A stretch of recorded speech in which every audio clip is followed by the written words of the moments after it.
When dealing with motor feeders and national electrical code requirements, it's crucial to understand where to perform short-circuit calculations. For a 7.5 horsepower motor connected to a motor control center, or MCC, at a distance of 380 meters with a 480 volts line-to-line system and a maximum short circuit at the MCC of 39.55 megavolts amps, you need to calculate the appropriate cable size using three methods. Firstly, current capacity, secondly, voltage drop, and thirdly, short circuit level.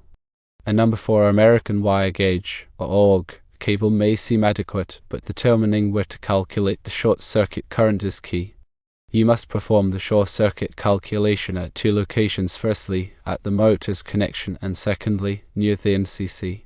The reason for this dual calculation is as follows. Firstly, at the motor's connection, this calculation determines the maximum short circuit current that the cable must withstand at the point where it connects to the motor. This ensures that the cable can handle the potential short circuit current that may occur due to a fault within the motor or any connected equipment. Secondly, near the MCC, this calculation determines the maximum short circuit current that the cable must withstand at the point where it connects to the MCC. This is important to ensure the cable can handle the potential short circuit current that may occur due to a fault in the MCC itself or in other circuits connected to the MCC. Calculating at both locations ensures the safety and reliability of the cable. If a number 4 AWG cable was calculated based on the short circuit current at the MCC, it's still advisable to verify the short circuit current at the motor's connection. If the calculated short circuit current at the motor's connection is higher than the calculated short circuit current at the MCC, then a larger cable size might be necessary to comply with the National Electrical Code and ensure safe operation. This approach ensures comprehensive protection against potential short-circuit faults throughout the entire motor feeder system. To delve into the specifics of calculating the short-circuit current, several factors must be taken into consideration. Firstly, the available fault current at the MCC, which in this case is derived from the 39.55 megavolts amps. This value represents the maximum current the system can deliver under a short-circuit condition at the MCC terminals. Secondly, the impedance of the cable, including both its resistance and reactance. This impedance will limit the amount of short-circuit current that can flow through the cable to the motor. Thirdly, the motor's contribution to the short-circuit current. When a short circuit occurs, the motor acts as a generator for a brief period, feeding current back into the fault. This contribution needs to be factored into the overall short circuit calculation, particularly at the motor's connection. To calculate the short circuit current at the MCC, you can use the following formula. Short circuit current, or S sub SC, equals the available fault volt amps, which is the 39.55 megavolts amps, divided by the square root of 3 multiplied by the line-to-line voltage, which is 480 volts. This formula provides the available short-circuit current in amps at the MCC terminals. To determine the short-circuit current at the motor's connection, you need to account for the impedance of the cable. The cable impedance can be calculated using the cable's resistance and reactance values per unit length typically provided by the cable manufacturer. You will need to multiply these values by the total length of the cable, which is 380 meters. The short-circuit current at the motor can then be calculated using the following formula. I sub SC at motor equals the source voltage, which is 480 volts, divided by the square root of 3 divided by the square root of the quantity of the sum of the squares of the cable resistance and the cable reactance, plus the motor's impedance. This calculation requires knowledge of the motor's impedance, which can be obtained from the motor's nameplate data or the manufacturer's specifications. It's important to note that the motor's impedance is typically represented as a percentage of its rated voltage and current. You'll need to convert this percentage to an actual impedance value in ohms.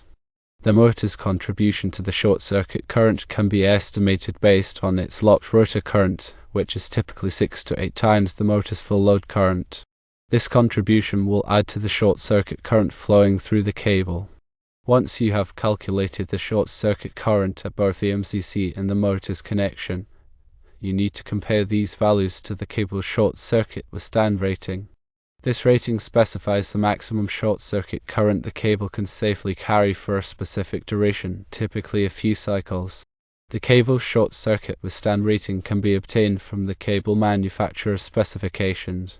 If the calculated short-circuit current at either location exceeds the cable's withstand rating, you will need to increase the cable size or implement other protective measures, such as current-limiting fuses or circuit breakers. In addition to the short-circuit calculations, you also need to consider the cable's ampacity and voltage drop. The cable's ampacity is the maximum current it can carry continuously without exceeding its temperature rating. This value is determined by the cable size, insulation type, and installation method, such as in a cable tray. The National Electrical Code provides tables that specify the ampacity of various cable types and sizes under different installation conditions. The voltage drop is the reduction in voltage along the length of the cable due to its impedance. Excessive voltage drop can negatively impact the motor's performance, causing it to run hotter and less efficiently. The National Electrical Code recommends limiting the voltage drop in motor feeder circuits to no more than 3% at full load. To calculate the voltage drop, you can use the following formula: voltage drop equals 1.732 multiplied by the current multiplied by the cable length multiplied by the cable impedance divided by the voltage. This calculation requires knowledge of the cable's impedance, which can be obtained from the cable manufacturer's specifications. If the calculated voltage drop exceeds the recommended limit, you will need to increase the cable size or reduce the cable length. In summary, when sizing motor feeder cables, it is essential to perform short-circuit calculations at both the motor's connection and the MCC. These calculations will ensure that the cable can safely withstand the potential short-circuit currents that may occur at either location. You must also consider the cable's ampacity and voltage drop to ensure that the motor operates safely and efficiently. By following these guidelines, you can ensure the reliability and safety of your motor feeder system and comply with the requirements of the National Electrical Code. Remember to consult with a qualified electrical engineer or electrician to ensure that your calculations are accurate and that your installation meets all applicable codes and standards. The selection of the appropriate cable size involves a multifaceted approach, incorporating current carrying capacity, voltage drop considerations, and short-circuit withstand capability. Each of these factors plays a crucial role in ensuring the safe and efficient operation of the motor. Current carrying capacity, also known as ampacity, refers to the maximum amount of current that a conductor can carry continuously without exceeding its insulation temperature rating. This rating is influenced by factors such as the conductor material, size, insulation type, and the surrounding ambient temperature. The National Electrical Code provides tables that list the ampacities of various conductors under different conditions. When selecting a cable size based on ampacity, it's essential to consider any deterring factors that may apply. Deterring factors are adjustments to the ampacity to account for conditions such as high ambient temperatures, multiple conductors in a raceway, or the presence of harmonic currents. These factors reduce the cable's ability to dissipate heat, which can lead to overheating and premature failure. Voltage drop is the reduction in voltage that occurs along the length of a conductor due to its impedance.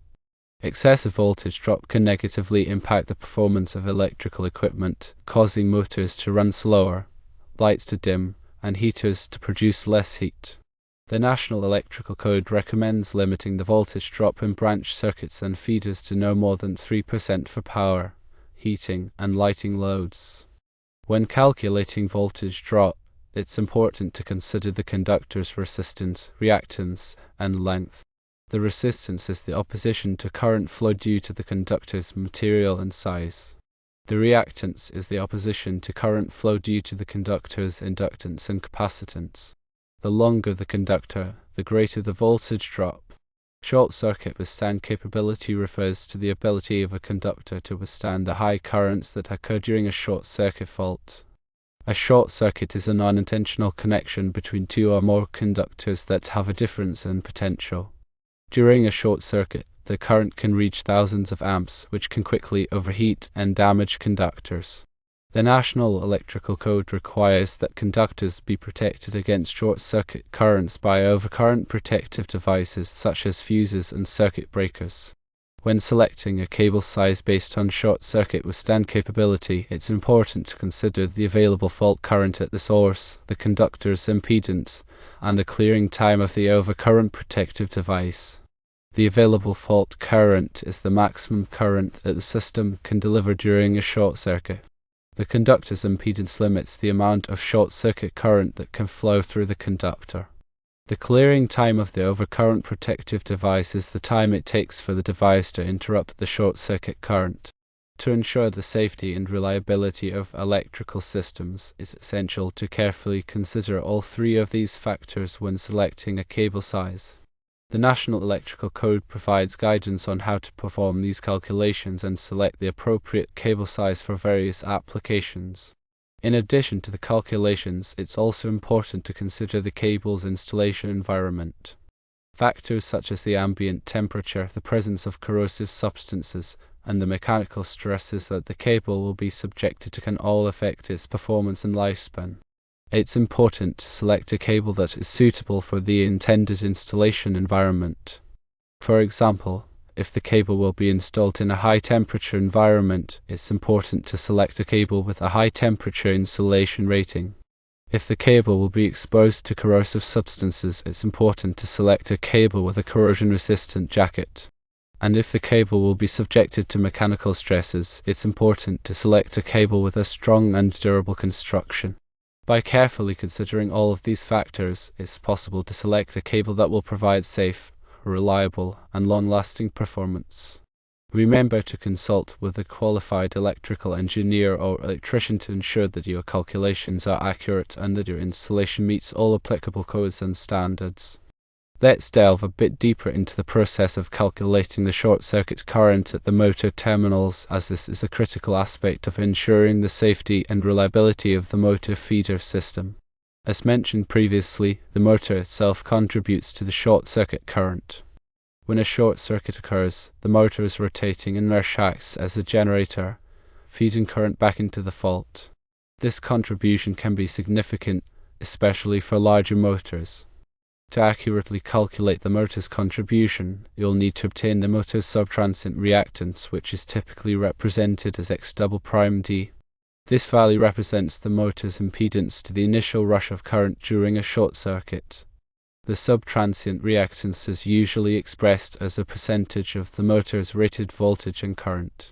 To convert this percentage to an actual impedance value in ohms, you can use the following formula: impedance equals the voltage squared divided by the power, where the voltage is the motor's rated voltage and the power is the motor's volt-amps, calculated using the motor's horsepower and efficiency. Once you have the motor's subtransient reactance in ohms, you can calculate its contribution to the short-circuit current using the following formula: I sub motor equals the voltage divided by the square root of 3 divided by the subtransient reactance. This calculation will give you the motor's contribution to the short-circuit current in amps. It's important to note that the motor's contribution is a decaying current, meaning that it decreases over time as the motor's rotating inertia slows down. The duration of the motor's contribution depends on the motor size and design, but it typically lasts for a few cycles. When calculating the total short-circuit current at the motor terminals, you'll need to add the motor's contribution to the short-circuit current from the source, which is the available fault current at the MCC reduced by the impedance of the cable. The total short-circuit current can be calculated using the following formula: I sub total equals I sub source plus I sub motor, where I sub source is the short-circuit current from the source and I sub motor is the motor's contribution to the short-circuit current. Once you have the total short-circuit current at the motor terminals, you can compare this value to the cable's short-circuit withstand rating. As mentioned previously, the cable's short-circuit withstand rating specifies the maximum short-circuit current the cable can safely carry for a specific duration. If the total short-circuit current exceeds the cable's withstand rating, you'll need to increase the cable size or implement other protective measures. In addition to increasing the cable size, other protective measures you can consider include using current-limiting fuses or circuit breakers. Current-limiting fuses are designed to interrupt short-circuit currents very quickly, limiting the amount of energy that is let through to the cable. Circuit breakers with instantaneous trip settings can also be used to quickly interrupt short-circuit currents. When selecting current-limiting fuses or circuit breakers, it's important to coordinate their characteristics with the cable short-circuit withstand rating. The goal is to select a protective device that will interrupt the short-circuit current before the cable is damaged. Coordination studies are typically performed by qualified electrical engineers to ensure that the protective devices are properly coordinated.